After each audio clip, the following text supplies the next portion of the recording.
지난해 3분기 우리나라의 합계 출산율은 0.7명에 그쳤습니다. 2006년부터 지난해까지 380조 원의 중앙정부 예산이 투입되고도 저출생 양상은 더 심화하고 있습니다. 중앙정부뿐만 아니라 각 지방자치단체 역시 출생률 반전을 위한 고민이 깊습니다. 출생정책의 대전환을 촉구하면서 나름의 대책들이 본물을 이루고 있습니다. 인천광역시는 앞서 관내에서 태어난 모든 아이들에게 18세까지 2,800만 원씩을 더 지원한다는 정책을 발표했습니다. 영유아기에 편중된 기존 지원금을 확대 보완해 모두 1억 원의 지원금을 주겠다는 겁니다. 지난해 말 발표한 이런 내용의 인천형 출생정책은 지난 20일 시의회를 통과했습니다. 인천시 저출산 대책 및 지원에 관한 개정 조례에는 일명 천사 지원금과 아이 꿈수당 조항이 신설됐습니다.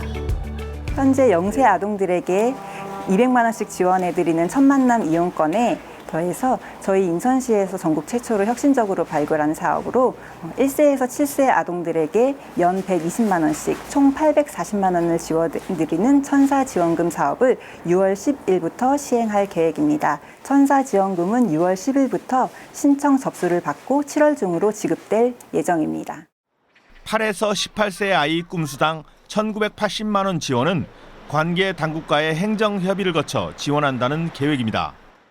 저출산에 대해서 관심을 가지고 이런 지원이 늘어나고 있다는 건 기쁘게 생각을 하는데요. 사실 제가 곧 복직을 앞두고 있는데 모성 3법이라고 해서 사실 그 육아휴직이 늘어날 수 있다고 기대를 하고 있었는데 그게 이번에 좀 잘 처리가 되지 않아서 그 점을 좀 안타깝게 생각을 하고 있었어요.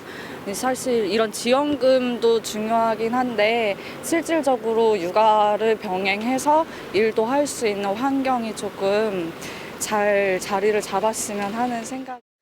천사지원금 시행에 대해 반가움을 표하면서도 아이를 키우며 일까지 병행해야 하는 엄마들의 한숨입니다. 경기도는 오는 7월부터 사촌인의 친인척 또는 이웃 주민이 생후 24개월에서 48개월 미만의 아동을 돌보면 월 최대 60만 원을 지원하는 경기형 가족 돌봄 수당을 추진합니다. 경기형 가족 돌봄 수당이란 경기도의 대표 복지 정책 시리즈인 360도 언제나 돌봄 중 하나이며 친인척 외에 이웃 주민까지 돌봄비를 지원하는 건 경기형 가족 돌봄 수당이 전국 최초가 되겠습니다.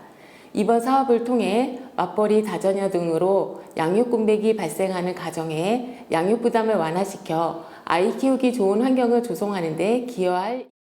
친인척은 다른 지자체에 거주해도 되지만 사회적 가족의 경우 해당 아동과 같은 읍면동에 1년 이상 거주해야 합니다.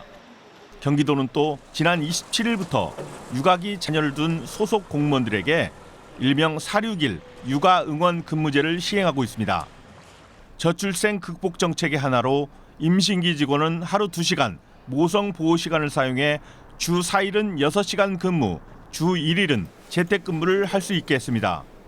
아울러 복무 조례를 개정해 기존 0에서 5세 자녀를 둔 직원들에게 부여한 주 2회 이상 1일 2시간의 단축 근무를 10살 자녀를 둔 직원들까지 확대한다는 계획입니다.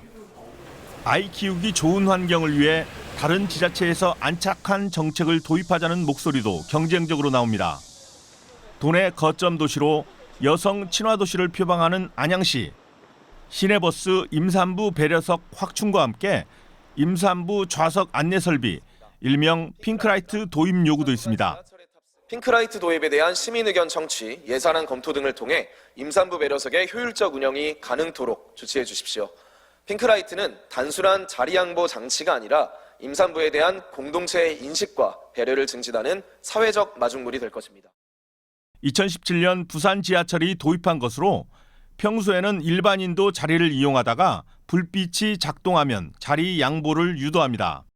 최근에는 휴대전화 앱으로도 작동이 가능하고 관내 수유실 현황, 유모차 이용시설 등의 정보를 받아볼 수 있어 반응이 좋다고 합니다. 저출생 극복은 국가적 과제입니다. 지자체마다 정책 발굴에 총력을 기울이는 가운데 결국 그 성공 여부는 수요자들의 마음을 얼마나 움직일 수 있을지가 관건이 될 전망입니다. TBS 김선환입니다.